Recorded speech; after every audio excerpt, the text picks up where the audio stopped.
Welcome friends to another r/NuclearRevenge video. Today we've got a great story getting back at a cheating boyfriend. But first, make sure to hit those like and subscribe buttons down below so you never miss any of my daily videos.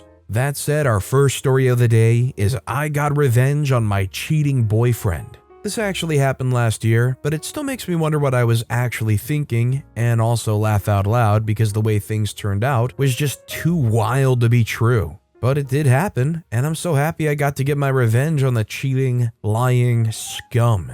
I met this guy, let's call him F, when I was interning at a digital marketing company, and he was like the floor manager of this fast food restaurant I used to have my lunch break at. I took an instant liking to him the very first time I saw him because he'd come out to address some drama involving a very nasty Karen and a very fed up waiter. The way he put the situation out was impressive, and call me stupid, but I found that so attractive, especially when he smiled at me as he was heading back to his office, which was pretty much a shoebox space behind the order counter. After that particular day, it almost seemed like he knew exactly when I was coming to have lunch, and he found a reason to come say hi to me and my coworkers, 2 other girls and a guy. My coworkers were always telling me that he liked me pretty much from the beginning. But I wasn't convinced because he seemed to act that way with everyone who came into the restaurant. He was the standard nice guy, you know, the type that remembers things about regulars, gives kids a little meal toy, even though there's nothing mentioning that on the menu, and hands out leftovers to the homeless people on the street corner. But at the same time, he was a huge flirt, and he didn't try to hide it.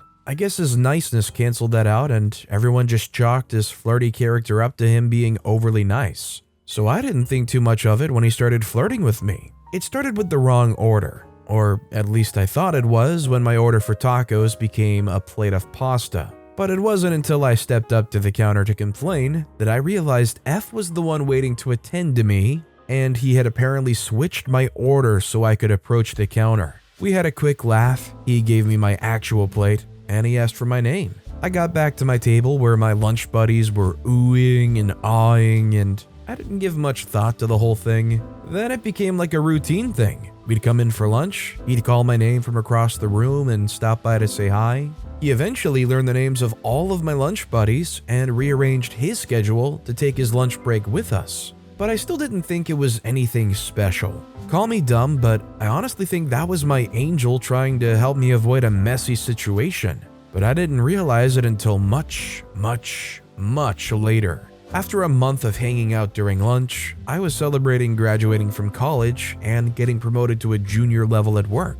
My lunch buddies had invited F over to the bar we were meeting up at without telling me. I was shocked when he stepped in, but it was a pleasant surprise because after happy hour, tons of shots and tone-deaf singing from my friends and coworkers, he and I headed to the bar to order a last round for everyone, and while we waited for the bartender to serve us, he leaned over to tell me congratulations. I turned to respond and he kissed me on my cheek and gave me a small gift bag I hadn't noticed him carrying. There was no further argument at that point. His intentions were clear as day, and he was the sweetest person ever with no flaws in sight, which should have been a blinding red flag, but I wasn't thinking about that. Long story short, we hooked up that night and I was pretty sure I was halfway in love with him already because of how attentive he was and all. One thing that kept hitting the side of my head though was the fact that he didn't bother to use protection and never did for the most part of our relationship. He asked if I was on the pill and then went straight for the home run,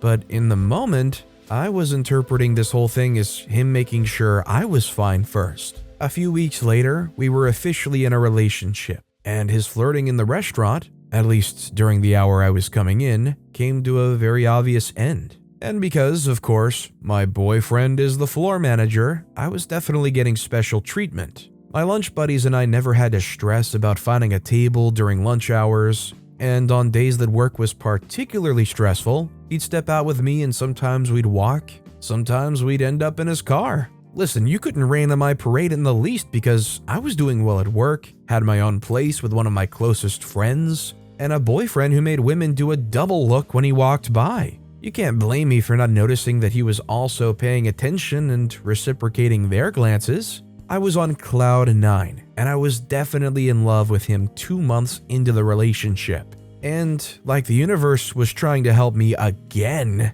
Things started getting twisted up the very next day after we said I love yous. I had a stinging pain down there and I knew I was being safe with like toilet hygiene, but it didn't immediately occur to me that I wasn't being safe when it came to hooking up. I ended up in the ER, and after some testing, I was told I had an STI. And you best believe that I argued it out with them because, as far as I knew, I had a loyal boyfriend. And I was loyal to him too, so I was convinced that diagnosis was a mix-up. And when the symptoms happened several times within a month after the first incident, I thought it was a mix-up again. And then again when it happened by the time we were 4 months into the relationship. By that time though, I was coming down from the honeymoon high of the relationship, and I wasn't willing to let things slide. He was basically living in my apartment at this point, and I was getting a full blast of his many, many flaws. He would order stuff online, and conveniently not be home when it gets delivered so that I'll have to pay.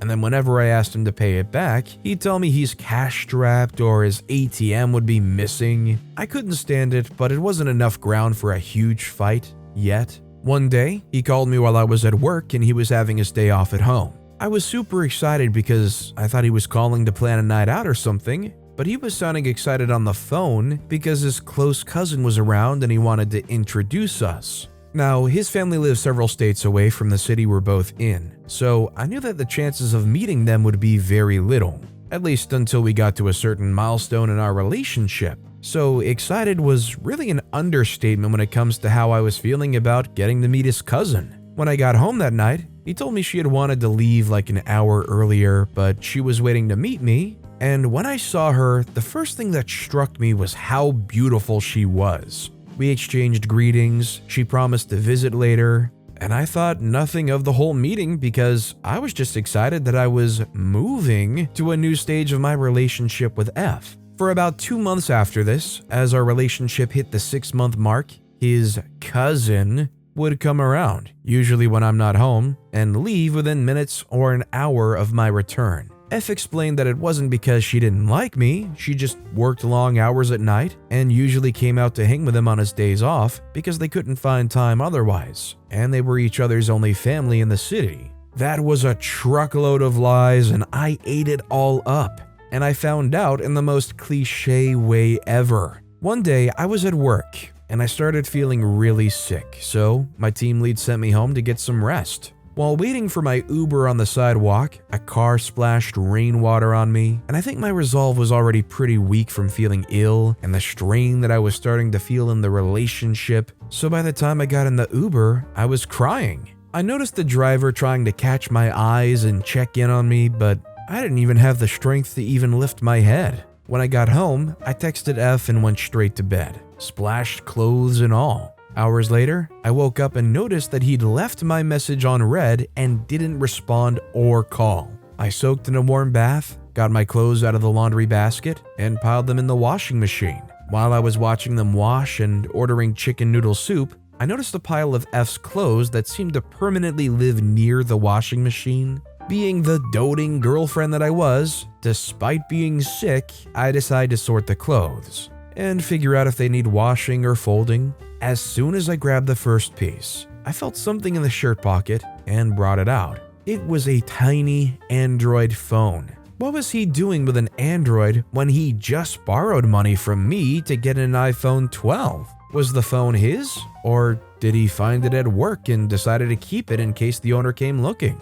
I was getting ready to dismiss the whole phone situation, but then it vibrated. A quick look at the screen showed an incoming text from someone saved as SOS, and it said, "When's your next day off? I miss you already. Text me when you get this." My heart was doing cartwheels to explain the possibility of it not being his phone, but my mind was hard set on the fact that I'd gotten myself in a relationship with a liar and a cheat. But I needed concrete proof, so I decided to wait before making a scene or taking any action. Later that week, he mentioned that he was having a day off soon and would like us to hang out. So I put on an excited smile and told him we could go out later that night since it was a Friday. And then I slyly asked if his cousin was coming around. He said, "If you want to hang out with her, we could all go to a bar when you get back from work." I nodded along, and when his day off rolled around, I left the house like I usually did for work. But instead of driving to work, I decided to park a few buildings away from our apartment and watch his day unfold. At about 12 p.m., he came downstairs to pick up a pizza order, and then again an hour later for a Chinese food delivery, which instantly set off my alarms because he hated Chinese food, or at least that's what he always told me. By 2 p.m., I saw his cousin pull up to the building, and he was outside to meet her in record time. Immediately, I remembered how many times he'd claimed he was doing the dishes or some other silliness whenever I told him to come help with groceries that I'd bought with my own money. But that's aside. They went inside, and I waited for an hour, enough time for them to get settled before driving back and entering the building. I tried the apartment door, but it was locked and I could hear music coming from inside. I decided to try my key, and F must have removed the key at the other end because I was able to unlock the door and enter the apartment. They weren't in the living room, but the box of pizza and half-finished chicken chow mein were on the table. I saw the Android phone on the table as well, and that answered that question. I took a picture of the table and stepped back out of the apartment to arrive later. When I got back in, like I was just coming from work, the table was clear and only held bottles of beer and chips, what I would typically see after their hangouts. I didn't say anything, but I told them I couldn't go out because I was tired, and that excuse covered my reason for not wanting to hook up with F that night. Meanwhile, the real reason was I could barely stand to sleep in the bed that I knew they'd done stuff in, much more sleep with him hours later. I kept up the act for 2 weeks, and I kept tabs and gathered pictures of the texts I could find. He had 2 other babes he was messing around with, and I kept silent, though my anger had hit a tipping point already. Eventually, he had a day off, and I did the same stakeout, but this time, instead of stopping in the living room, I decided to burst open the bedroom door. But before I did that, I wanted to be able to listen to him try to beg his way out of the situation with his expert charm without feeling the urge to give in. So while they were busy in the bedroom I'd paid for and decorated, I unplugged his PS5 from the stand in the living room and dropped it from our second floor window to the pavement below. The crash was loud, but the music playing was louder, so I wasn't shocked that it didn't interrupt them. Then I took the game pads, turned on the warm water setting in the kitchen sink, and left them for a soak. I was barely halfway done with my revenge. I had printed out the screenshots of his Android phone texts and I stuck some of them to our apartment door before taking his car key and heading downstairs to do more damage. I had a small bag of supplies with me, and while I'll admit that I felt a bit manic about doing all these, I was past the point of caring, and I just wanted him to have to deal with all the mess while I healed from the broken heart he gave me. I took out a big bottle of liquid glue from my bag of supplies and sprayed it on his car seats, trunk, and handles before spraying the entire vehicle with pink glitter. Then I took the leftover text printouts and glued them to his windscreen and windows. I took a step back, admired my work, and took a picture for my friendship group chat where I'd been updating them about the situation once I found out F was cheating. I went back upstairs and barged in on them in the bedroom movie style. She was scrambling to get covered and he was staring at me wide-eyed, so to creep him out further, I told him, "I'll leave you two to it, but by tomorrow I expect you to be out of this apartment and out of my life." And he did exactly as I'd said. I never saw him again. At some point, I expected him to sue for damages, but I guess he figured that it wasn't worth the stress of recounting all the errors he had committed. My friends and I stopped going to the restaurant where he works, and I got another job out of town. I saw his cousin last night at a birthday party for my teammate at work.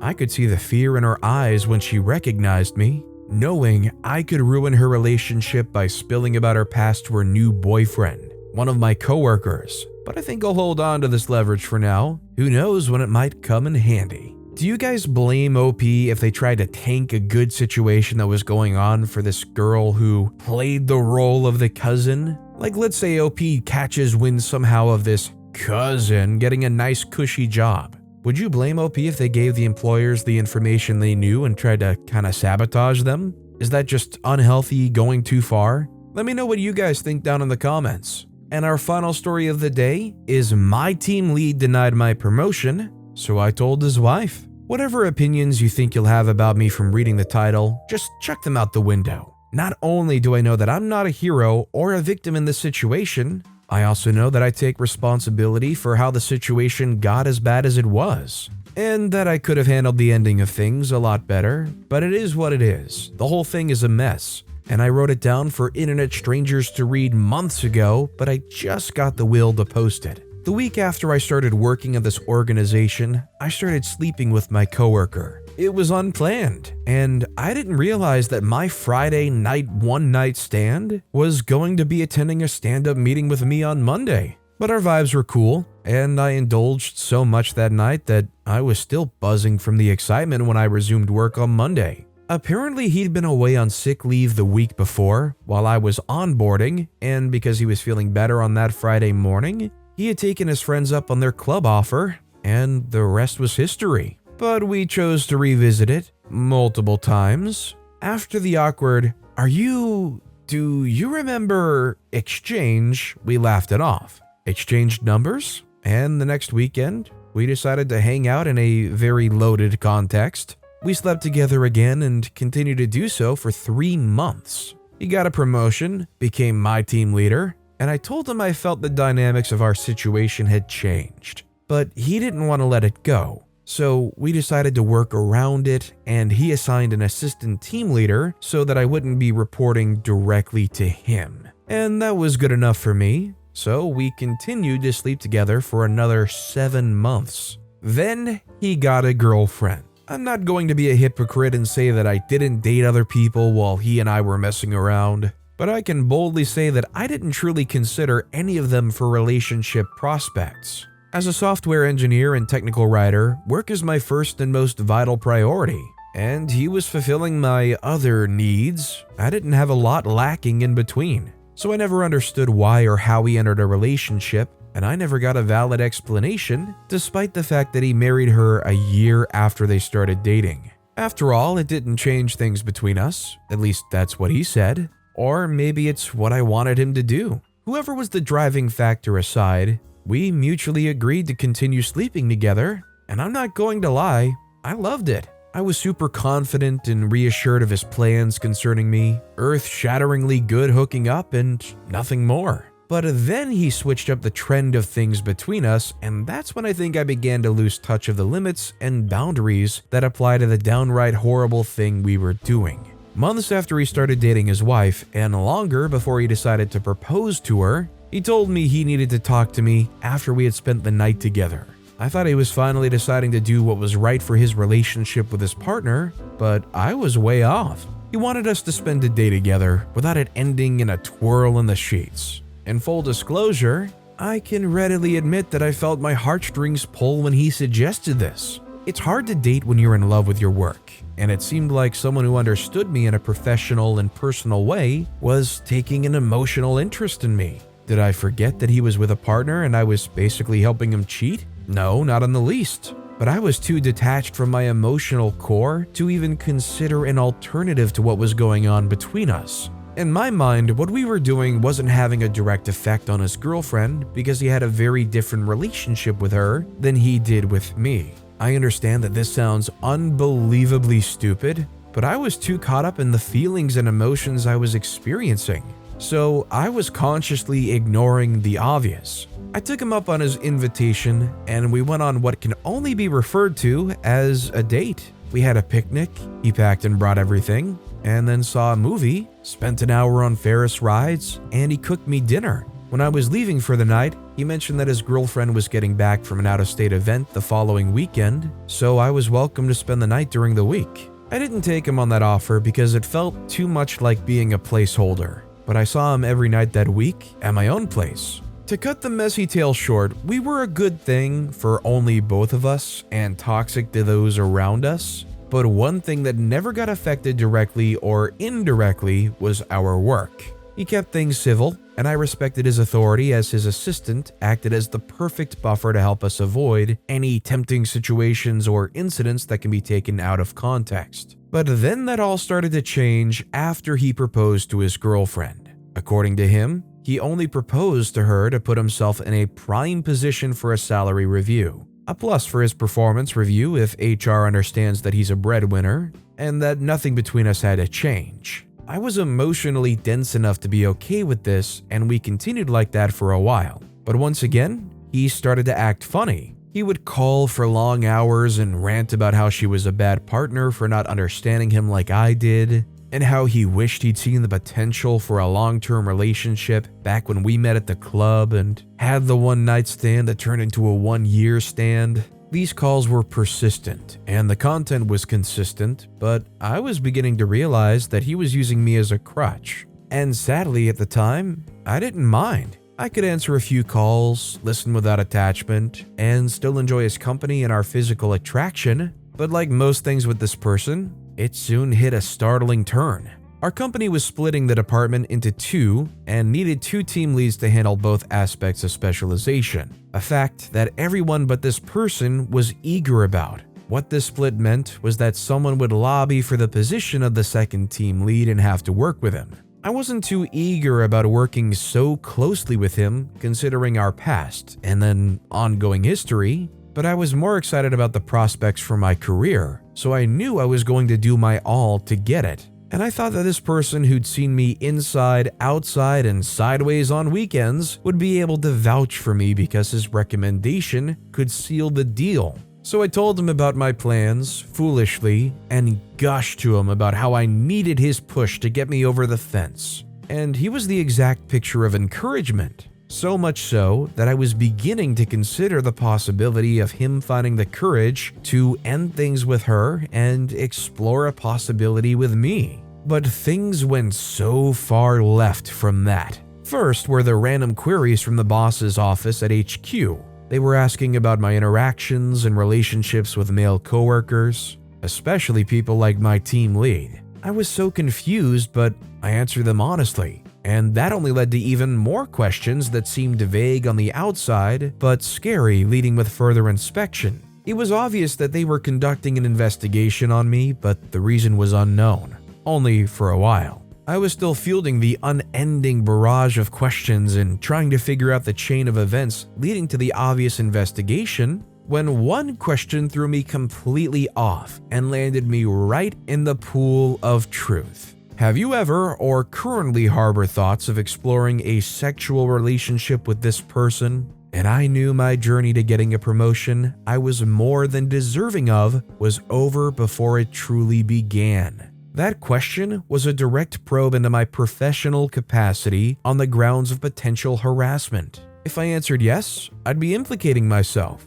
If I answered no, it would have been an endless string of questioning that would have ended in a polygraph test. And at that point, my blood wasn't curling blue with hatred when I thought of him, so I knew a polygraph test would be dangerous. After 2 months of investigation, alongside the interviews I was doing for the position, HR called me to their office and showed me a printed piece of paper that basically contained an email I'd allegedly sent to this guy saying that I wanted to do things to him and I couldn't wait until he'd be rid of the witch. That was just ridiculous because we never exchanged emails that were unprofessional, and that was most certainly a setup from the team lead. But in order to get them to listen, I would have to tell them the truth about our relationship, and I couldn't deal with all that drama. So I simply gave them access to my email for further investigation and waited for their paperwork or punishment or whatever. And a week after this fake email emerged, they were able to prove that I didn't send it, but I'd been mixed up in so much drama that they had to remove my application for the promotion. At this point, I knew there wasn't a lot I could do about the whole situation, so I just took it in stride. A week after my promotion was rejected, we finally met in the parking lot, and his reasoning for doing all that to me was that he didn't want us to be on the same level because it would be too risky for his career. I would be too risky for his career. I never felt more remorse in my life than I did in that moment because this was someone I'd given so much time to without considering consequences, and he was willing to put me down just to maintain a misplaced sense of seniority. I felt betrayed, and it felt like I needed to make things right, which was the perfect revenge. So I started at the core. I got his wife's Instagram business page and texted her anonymously that her husband was cheating. I added specific details about his body that would make my texts valid, She was already suspicious enough of him on a daily, and I was sure my texts would do enough damage. Then I pulled up my conversations with his unlisted number, where details of our meetups and dirty conversations during meetings were. I compiled them selectively, and by that, I mean choosing only the text that made him the aggressor, while I responded with vague things like, "Please stop crowding my notifications." I sold HR the story that I couldn't actually be aggressive with my responses, because I was scared that what happened with my promotion would have happened directly to my employment. And because they'd already proved that the email he presented was fabricated, it was easy to convince them that he'd been sexually harassing me and wanted me to lose the promotion to avoid facing the possibility of me coming to HR. Although I knew it wasn't going to be enough information to get him fired, our sexual harassment policy was heavy on power imbalance, and he was suspended for months. Fortunately for me, I got my promotion application reviewed, and I'm currently waiting to hear back from the interview board while he's facing possible termination. I wouldn't even mind losing the promotion at this point if it means he'll get to face all that shame of being fired. Honestly, I don't blame OP at all for going along with all this stuff all that time. I mean, I don't know about all the cheating stuff, but as far as the power imbalance goes, I know if I was in a situation where I really liked the person and that person happened to be my boss, I'd probably still rather just want to try to make it work, rather than ever accept that it just can't work. Even though it admittedly would have an extremely high chance of being very volatile. But with that being said, that's all the time we have for today. Now, if you want to hear another revenge story that was crazier than any of the ones in this video, click on that left video. Or if you missed my latest video, click on the right. But with that said, I'll see you all next time with some more stories.